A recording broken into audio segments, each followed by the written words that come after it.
Home remedy చెప్తాను చూడమ్మా, చాలా సులువుగా తయారు చేసుకోవచ్చు, సులువుగా వాడుకోవచ్చు, సులువుగానే ఆ సమస్య నుంచి కూడా బయటపడవచ్చు.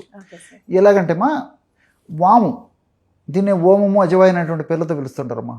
సో వాము చిన్న అందరి ఇళ్ళలో ఉంటుంది, లేదా మనకు మార్కెట్లో కూడా దొరుకుతుంది. వాము తెచ్చుకొని శుభ్రం చేసేసి కాస్త వేయించేసి పౌడర్ తయారు చేసుకోవాలి, అదొక 50 గ్రామ్స్. రెండవది వచ్చేసి వెల్లుల్లి, మన ఇంట్లో ఉంటుందమ్మా, గార్లిక్ అంటారు, తెల్లగడ్డలు అని చెప్పి చెప్తుంటారు. సో లహసాన్ అని చెప్పేసి అంటారు, కొన్ని ప్రాంతాల్లో చెప్తుంటారు.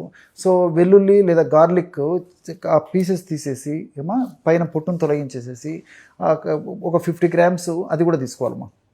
సో వాము పొడి 50 గ్రామ్స్, వెల్లుల్లి ఆ రేఖలు లేదా రెబ్బలు ఒక 50 గ్రామ్స్. అదేవిధంగా మూడవ పదార్థంగా వావిలాకు పొడి అని చెప్పేసి దొరుకుతుందమ్మా, వావిలి. Okay sir. సో వావిలి అనేటువంటి పేరుతో ఒక మొక్క చెట్టు ఉంటుందమ్మా. వాత దోషాలను హరించేటువంటి అనంతమైన శక్తి ఉండడం చేతనే దాన్ని వావిలి అని చెప్పేసి పేరు పెట్టడం జరిగింది. అంటే వాతాన్ని ఎగ్జాక్ట్లీ వాతాన్ని హరిస్తుంది అనమాట, నొప్పులు కూడా తగ్గుతాయమ్మా దానివల్ల. వావిలి, మనకి ఈ వావిలి ఆకు పొడి కూడా మనకు మార్కెట్లో దొరుకుతుంది అనమాట. నిర్గుండి చూర్ణం అని చెప్పేసి పల్లెటూరులో అయితే ఎక్కువ చెట్లు ఉంటాయమ్మా.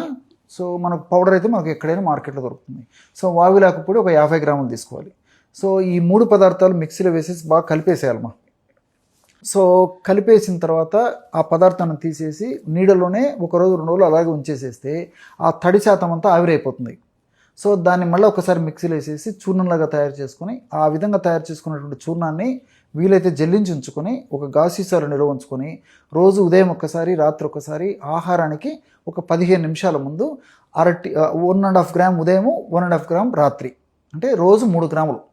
సో రోజు 3 గ్రాముల చొప్పున ఆ యొక్క ఔషధాన్ని తీసుకొని తేనె వాడదైనటువంటి వాళ్ళందరూ కూడా కాస్త తేనెతో కలిపి తీసుకోవచ్చుమా.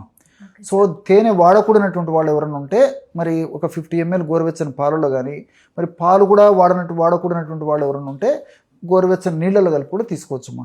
ఏ పద్ధతిలో ఈ యొక్క ఔషధాన్ని వాడినప్పటికీ మరి ఈ యొక్క పెరాలసిస్ అనేటువంటి సమస్య నుంచి చాలా త్వరగా బయటపడేందుకు అవకాశం ఏర్పడుతుందమ్మా. చాలా చక్కగా చెప్పారు sir, thank you so much. Okay అమ్మా.